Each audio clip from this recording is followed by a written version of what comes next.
Saludo a todos los que nos acompañen a través de esta ventana, que es el programa En este Momento, donde semana tras semana buscamos reivindicar la labor de los municipios en la lucha por un país mucho de mejor calidad de vida, más organizado, donde el ciudadano de a pie sienta que su vida avanza y no retrocede.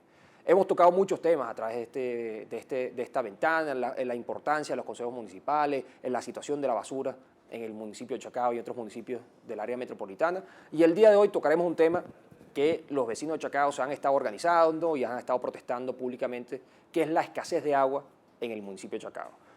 Como hemos estado exponiendo ante los medios de comunicación a nivel nacional, la crisis del agua puede ser vista de varias formas. Algunos quieren echarle la culpa al medio ambiente, otros creen que son falta de planificación y de inversión por parte del gobierno nacional en la red de agua y el acueducto metropolitano específicamente, pero para eso tenemos como invitados el día de hoy a Norberto Bauzón, ex vicepresidente de Hidrocapital, especialista en temas de agua y también parte de la Mesa de la Unidad Democrática en cuanto a las políticas públicas en torno al agua potable. Norberto, muchas gracias por acompañarnos el día de hoy. Y para empezar, ¿quién es la responsable o qué es lo responsable de la crisis del agua que se está viviendo en Chacao y en el área metropolitana de Caracas? Bueno, mira, primero, buenos días, muchas gracias. El problema de los servicios públicos, digamos, como un todo, como algo que impacta a la sociedad, digamos, tiene algunos ribetes que en estos momentos son bien importantes, porque particularmente en el caso del agua, estamos viendo que muchas zonas del territorio nacional, digamos, entraron en un periodo crítico. En el caso del área metropolitana de Caracas, donde tenemos, digamos, una cantidad de municipios que están agobiados ahorita por esta situación, bueno, pues no nos escapamos de ese, digamos, de ese déficit nacional.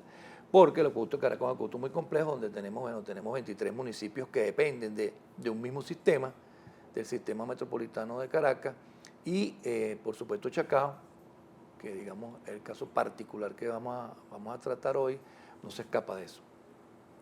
Nosotros hicimos una revisión unos meses atrás y empezamos a deshojar los diferentes indicadores y llegamos a la conclusión de qué estaba pasando en Chacao, por qué esas consecuencias particulares en Chacao y sobre todo, digamos, en la zona baja, vamos a decirlo así, vieja, de edificaciones viejas del municipio de Chacao. Y bueno, la cosa efectivamente es parte del metropolitano, es parte de la operación del acueducto de Caracas, es parte del déficit de toda la ciudad. En este momento a esta ciudad están entrándole aproximadamente 3.000 litros por segundo menos que hace 20 años, para tener una idea de lo precario que estamos, y eso al final impacta a todos los municipios que están dentro del área metropolitana. Pues la situación es una falta de inversión o es falta de planificación, es por razones meteorológicas o del medio ambiente, pues ¿quién podría ser la responsable si se lo podrían poner y apuntarle el dedo a alguien? ¿Quién es el responsable de que esté esta crisis ahorita? Bueno, mira, digamos que estos son sistemas que funcionan en red, y los sistemas en red, ya lo estás viendo en la electricidad, lo ves en el agua potable, principalmente, son sistemas que tienen que crecer, digamos, detrás del crecimiento vegetativo de la población. O sea, crecen las ciudades, crece la población, y si los servicios se quedan atrás, pues empiezan estas consecuencias. Bueno, pues lamentablemente esa velocidad de crecimiento de los sistemas no ha sido la más adecuada, no se han hecho las inversiones. Ejemplo, TUI 4, hemos oído que se va a inaugurar Cuira en el 2010, después en el 2012, después en el 2014. Señores, olvídense de Cuira por los próximos 5 años. No hay forma que llegue una gota de agua adicional a Caracas, de Cuira o de cualquier otro sitio en los próximos 5 años. Y esto es, bueno, producto de que todas esas inversiones que tienen que hacerse de una forma, digamos, adecuada, planificada, programada, para entrar en cierto periodo, pues se quedaron atrás. Y eso trae como consecuencia, indudablemente, que tú tengas una ciudad con un déficit, 3.000 litros por segundo, para que tengas una idea, cada segundo dejan de entrar a Caracas 3.000 laticas o perolitas de 1 litro, 3.000 cada segundo no entran a la ciudad que antes entraban. Entonces, lógicamente, tienes un déficit. Como Chacao es parte de esa maraña de distribución, está al final de un sistema que se llama la Compuerta del Este, que la cierran cada 2 días, 2 días cerrados, después la abren cada 2 días. Entonces Chacao, como está al final, como son edificaciones viejas que no necesitaban tanques, las edificaciones nuevas se hicieron con tanques subterráneos y sistemas hidroneumáticos. En ese caso, la mayoría de los edificios viejos de Chacao no tienen sistemas hidroneumáticos, no tienen tanques o muy pequeños, muy precarios, y entonces no soportan 48 horas sin el servicio. Sí, yo quisiera atajar algo que dice Norberto, que hemos denunciado nosotros públicamente y vamos a ir ante la Comisión de Contraloría de la Asamblea Nacional y la Contraloría General de la República para recordar que en el año 2011 el presidente Hugo Chávez en cadena nacional en el mes de marzo aprobó 487 millones de dólares para el cambio en la época, para la construcción del TUI 4 a través del embalse Cuira. Y hay que entenderlo, son 487 millones de dólares los que fueron aprobados por parte del gobierno nacional para construir esa obra que todavía no se ha finalizado y acabamos de escucharlo de parte de un técnico en este momento que tampoco tenemos expectativa y esperanza de que esa obra se concluya. Hay opiniones y hay vecinos que se plantean la posibilidad de que efectivamente la crisis del agua en Chacao es mucho peor que lo que está viviendo otras partes del área metropolitana de Caracas. Algunas que históricamente ya traen con crisis que han venido hace tiempo ocurriendo, algunas que han generado nuevas crisis, pero digamos que en el cinturón del área metropolitana de Caracas, en los municipios por lo menos del este de la ciudad, de las zonas más afectadas por la crisis del municipio de Chacao, algunos plantean que son razones técnicas, otros creen que posiblemente sea causas políticas al respecto. Hay rumores de ingenieros o trabajadores de Hidrocapital cerrando válvulas específicamente en zonas de Chacao. ¿Es eso posible? ¿Podría existir una razón política? ¿O eso es más teoría conspirativa o fantasías? Mira, primero, si de alguien yo siempre he confiado es de los técnicos de las empresas públicas. Yo creo que en Venezuela ningún técnico es capaz de maniobrar una llave, voy a decir el 99%, de maniobrar una llave para perjudicar a la población. Creo que eso fue parte de la cultura que cuando pasamos por ahí dejamos bien clara. El problema es que cuando tienes un problema técnico que no puedes resolver, entonces de alguna manera buscas una salida y le echas la culpa a algo o a alguien. En el caso de aquí, nosotros hicimos un seguimiento. ¿Qué pasaba cuando cerrabas la compuerta del Este? Hicimos unos gráficos todos los meses, cuando yo cerraba la compuerta del Este, y qué decía la gente, qué días no tenía agua en Chacao. Y la cosa coincidía perfectamente. Es decir, esto obedece a que el gran tubo que le da agua a Chacao lo cierran durante 48 horas, cada 48 horas. ¿Y por qué lo cierran? Porque no tiene suficiente agua, entonces tiene que mandar un poquito de agua para acá y un poquito de agua para allá, un poquito de agua para arriba, un poquito de agua para abajo. Caracas es una ciudad que en estos momentos, aunque le entran aproximadamente 380 litros por cada persona por día, eso no es suficiente porque tú no puedes distribuir equitativamente el agua. Entonces, ¿qué pasa? Hay sectores de la ciudad que tienen 2 meses sin agua. Hay sectores de la ciudad como Chacao que nunca tuvieron problemas de agua, que nunca tuvieron porque cuando tú tienes, digamos, un racionamiento menor, esas partes pues no acusan ese debilitamiento del sistema. Pero en este momento, cuando ya tienes un racionamiento que está en el orden del 15% constantemente, pues empiezas a darle duro. Otra cosa es que como este es un acueducto que la tecnología la mandaron para la basura, entonces tú no tienes cómo hacer maniobras adecuadas. Tú no sabes muy bien qué está pasando en toda la ciudad porque tú no tienes mediciones, ni de caudales, ni de presiones, tú no tienes automatizada la red. Y entonces, digamos que una de las pocas válvulas automatizadas es la que le cierran a Chacao, porque se la cierran desde la misma estación de bombeo, entonces cada 48 horas, sin importarme si se recuperaron o no, pues, digamos, Chacao sufre las consecuencias. Y aparte de eso, también, Diego, tengo que decirte que Chacao tiene una fuente propia complementaria, que es la quebrada Chacaito, que también la abandonaron, es parte de lo que está pasando también en los acueductos. Tiene una red de pozos complementaria que también la abandonaron. Entonces, bueno, todas estas consecuencias se están sumando para que pase lo que está pasando. Y justamente, y qué bueno que empezaste a tocar ese tema porque tenía intención de entrar a cuáles son los mecanismos municipales. Pues sabemos que la Ley Orgánica del Poder Público Municipal establece que una de las competencias, una de las posibilidades, las facultades que tienen los municipios es poder explotar el agua y suministrar agua, ya sea vía terceros, que sería el caso de los municipios del área metropolitana a través de Hidrocapital, o a través de empresas propias o suministros, sistemas propios de agua potable. ¿Qué podrían hacer los municipios? Podemos hablar de Chacao, pero cualquier otro municipio del área metropolitana para poder menguar o solventar esta crisis. ¿Tienen los municipios la posibilidad de resolver la crisis? ¿Tienen los municipios la posibilidad de menguar la crisis? ¿O los municipios no tienen nada que ver con este mecanismo? Y ya que tiene experiencia usted también trabajando en el área de la distribución del agua potable en el municipio de Sucre, que es el único municipio del área metropolitana que tiene su propia red de agua potable, ¿podría ser esa una experiencia que se pueda traspolar al resto de los municipios? ¿Podría Venezuela o Caracas pensar en el largo plazo en sistemas autónomos de distribución de agua para Caracas? Sí, mira, muy interesante. Fíjate que, digamos, una de las grandes debilidades que yo veo en nuestros gobiernos locales es que pareciera que están divorciados de su responsabilidad con el servicio de agua potable. Usted está clarísimo al decir que es una delegación que se le hace a la empresa hidrológica por la responsabilidad constitucional y clarísimo en la ley de régimen municipal del servicio de agua potable es de los alcaldes. Es decir, las alcaldías, al menos la que no tenga posibilidad de armar un instituto como la alcaldía de Sucre, porque a lo mejor, digamos, tu envergadura, tu capacidad financiera no te lo permite, mínimo, y eso es una de las cosas que la descentralización, digamos, y tienen deuda todavía, es que los institutos, que las alcaldías armen instituciones del tamaño que puedan y necesario para hacerle seguimiento a este problema. Fíjate tú, no es posible que los alcaldes no sepan qué está pasando con el agua de Caracas. Los alcaldes son, digamos, actores fundamentales, son los dueños del negocio, son los que le delegaron a la hidrológica regional, en este caso Hidrocapital, el servicio, y ellos tienen que tener una metodología de seguimiento y control de qué pasa con ese servicio. O sea, por ejemplo, ¿qué alcalde ha pedido cuentas con respecto al TUI 4? Creo que ninguno. O sea, no te van a contestar, pero usted tiene que cumplir con las obligaciones, digamos. Sí, con la formalidad, por lo menos. Con formalidad constitucional de decir, mire, usted, yo quiero que me diga qué está pasando, yo quiero saber cuáles son los planes del año 2015, los planes del año 2016, porque tú me abandonaste en el caso de Chacao la toma, el acueducto propio de aquí de la quebrada de Chacaito, porque usted abandonó los pozos que estaban dentro de mi municipio. ¿Cómo funcionaba ese acueducto de Chacaito? ¿O qué hubiese, si se hubiese mantenido ese programa o ese proyecto del acueducto de Chacaito, cuál sería la situación actual de Chacao?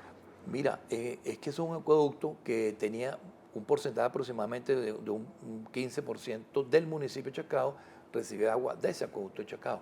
Entonces hay una zona que ahorita está en una crisis tremenda, como es el Pedregal, por ejemplo, y todo lo que está alrededor del Pedregal, porque su fuente principal era el acueducto de la quebrada Chacaito, que complementaba el acueducto metropolitano. Al tú abandonar esto, tienes que, en vez de traer agua del Ávila para Chacao, estás llevando agua del sistema metropolitano para estos sectores que recibían del Ávila. Pues tú ves viable que Chacao tenga su propio acueducto.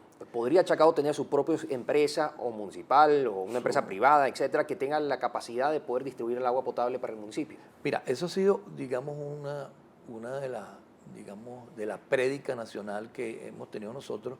Una de las debilidades, como te dije antes, de la descentralización es no haber asumido esa responsabilidad. Tú le preguntas a un alcalde, mira, ¿cuáles son los planes de agua potable en tu municipio? La mayoría no sabe. Los concejales tampoco saben porque eso no es una política, digamos, que se ha intronizado, se ha metido dentro del municipio, sino que siempre han dicho, como tengo muchos problemas, ese problema del agua se lo he hecho para allá. No, el problema del agua es un problema que los municipios, con el seguimiento y control, ¿verdad? Con, digamos, no solamente tener una percepción, que es lo que pasa, una percepción política, no. Tú tienes que tener algunas herramientas dentro del municipio que te permitan saber realmente qué pasa en el municipio, qué pasó con los planes que había en el municipio, digamos, para el periodo, para cualquier periodo, y tener cómo hacer un seguimiento y saber si están engañando o no. Por ejemplo, cuando ellos dijeron, no, vamos a inaugurar el TUI 4 en el año 2012, nadie pudo salir a decir, mira, eso es mentira. Claro. ¿Por qué? Porque no tenías información, porque no le habías hecho un seguimiento, porque de ninguna manera habías pedido, digamos, tener esa data necesaria para tener una opinión sobre el asunto. Entonces, en el caso de Chacao, yo digo que lo mínimo es que tú tengas una organización, serán 2, serán 10, serán 15, depende de la posibilidad que tú tengas, pero que entiendas y que pueda ser una contraparte de la hidrológica nacional. Las grandes debilidades de nosotros con un gobierno centralista es que tú no tienes una contraparte. Cuando tú no tienes una contraparte, pues ese gobierno centralista te dice muchas cosas que no son, pero tú no tienes fundamento para rebatirlo. Tu aspiración sería, o tu planteamiento entonces sería que el área metropolitana de Caracas o los 5 municipios del área metropolitana de Caracas deberían trabajar al mediano y largo plazo para que sean cada uno independiente en la distribución de agua. ¿Cree que eso es viable? ¿Podría ser eso una aspiración para Caracas o como un sistema complementario en el momento que falle la que es centralizada? Fíjate, Diego, yo lo veo más así. En el caso de Caracas, el Valle de Caracas apenas tiene dentro del valle más o menos un 3% de toda el agua que necesita. El agua viene inclusive del estado Aragua, del estado Miranda, digamos, y un 5%, un 3%, depende de la época del año, viene dentro del valle. Entonces, aquí más, digamos, para mí siempre ha sido más útil, desde mi punto de vista, que tú tengas una organización que le haga una contraloría de un seguimiento al que te maneja la cosa. En el caso de Sucre, porque era una condición extrema, se montó un instituto. Sucre tiene digamos, una conformación socioeconómica, digamos, territorial, muy compleja, y ahí el Instituto Municipal de Agua de Sucre se encarga de las 4 parroquias pobres del municipio. Y bueno, digamos, es un tú a tú con la gente sabe a quién pedirle el agua, la gente sabe quién es el responsable, no tiene que hacer digamos, una visita a alguna oficina de alguien que no sabe dónde queda por allá, la Dolorita. Entonces, en el caso de Chacao, pues, aunque es un municipio, digamos, más conforme, un edificio digamos, un municipio que está en la mitad del medio, pues, de la ciudad, pues yo creo que esa tarea de control y seguimiento, un instituto o una dirección o una coordinación o algo, pero hay que tener gente dentro de las municipalidades que entiendan el problema y que le rindan cuenta al alcalde y a los concejales. Para ir concluyendo ya y agradeciendo de nuevo la asistencia a esta entrevista el día de hoy, la situación de la potabilidad del agua. ¿Podemos los caraqueños estar confiados sobre la calidad del agua que nos está llegando a la casa? Podemos estar seguros que es un agua saludable, que es un agua transparente, inolora, es un agua que realmente no va a afectar nuestra salud, porque sin duda alguna hay veces que uno abre el chorro en nuestras casas y vemos que el agua sale marrón, o sale con olores distintos, o no sale transparente. Hemos escuchado representantes de Hidrocapital diciendo que eso es culpa de los tanques de agua en algunos edificios. Pues, ¿cómo ves tú la situación de la potabilidad del agua en el área metropolitana? Mira, esto es como en el béisbol se dice que después del error viene el hit. Bueno, aquí la cosa es parecida, porque cuando tú tienes que hacer regulaciones de ese tipo que cierras y abres, a lo mejor tú eres capaz de que el agua salga potable de la planta de tratamiento. Pero ya cuando tú empiezas con esas, digamos, obligaciones de cierre y apertura porque no tiene suficiente agua, ya el agua empieza a remover cosas dentro de las tuberías. Las tuberías de nosotros son de vieja data. Efectivamente, la mayoría tiene tanques que a lo mejor no limpian adecuadamente, pero digamos, todo eso se suma para que el agua al final te llegue y no sea potable. O sea, eso es una de las cuestiones más graves, porque el único servicio público que es alimento es el agua. Y la mayoría de los países en el mundo, una de sus fortalezas, inclusive latinoamericanos, es que tú no tienes que comprar botellitas de agua, porque el agua que viene por el chorro es comprobadamente potable, que es potable. O sea, para ser potable tiene que cumplir con una serie de exigencias, de renglones, digamos, físico-químicos y bacteriológicos, que si no cumple uno, no es potable. Entonces, en el caso de Venezuela, ha sido digamos, un tema muy álgido, porque inclusive el gobierno no deja que nadie visite las plantas de tratamiento.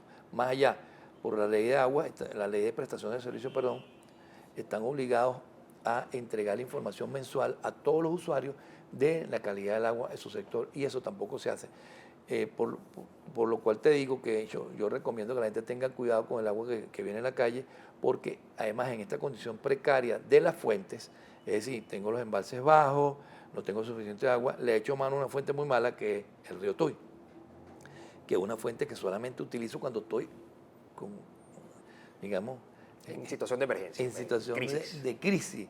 Entonces, ese río Tuy es prácticamente una cloaca abierta que agarro y la meto para la Mariposa, o la meto para la Guairita, o la meto para la ciudad. Y las consecuencias son graves, porque en el caso de la Mariposa, ese es un embalse que habla por sí solo. La Mariposa está así, verde, lleno de boras, de plantas acuáticas, porque tiene mucha materia orgánica, muchos nutrientes, y eso no es otra cosa que lo que viene del río Tuy, que se mete a ese embalse. Entonces no es ningún secreto que tenemos problemas de calidad muy graves. Bueno, muchas gracias, Norberto, por haber asistido. Interesante escuchar la opinión de un especialista, alguien que tiene experiencia en la materia del agua potable. Ya hemos nosotros denunciado públicamente lo que es la desviación, o por lo menos el uso no eficiente de recursos públicos, al de haberse destinado 487 millones de dólares para la construcción del embalse de Cuira o el sistema TUI 4, que no se ha culminado todavía, y tampoco creemos, ratificado hoy por el profesor Norberto, de que vaya a ser construido. Esto es una demostración clara de que la corrupción puede afectar la calidad de vida de todo el pueblo venezolano. Algunos creen que la corrupción es simplemente un funcionario público que se enriquece ilegalmente y que él estará disfrutando una mejor vida a través de dinero que obtuvo de manera ilegal. Pero esto es una demostración que cuando no se utilizan los recursos de manera eficiente, la calidad de vida, la vida de cada uno de los venezolanos puede ser afectada. Y aquí en este caso los vecinos de Chacao y el área metropolitana estamos siendo afectadas por un gobierno que no ha decidido invertir los recursos eficientemente y que no han culminado con las obras que ellos han prometido. Agradecemos mucho haber asistido, haber participado, haberse acompañado este programa y nos vemos la semana que viene en otro programa de En este momento.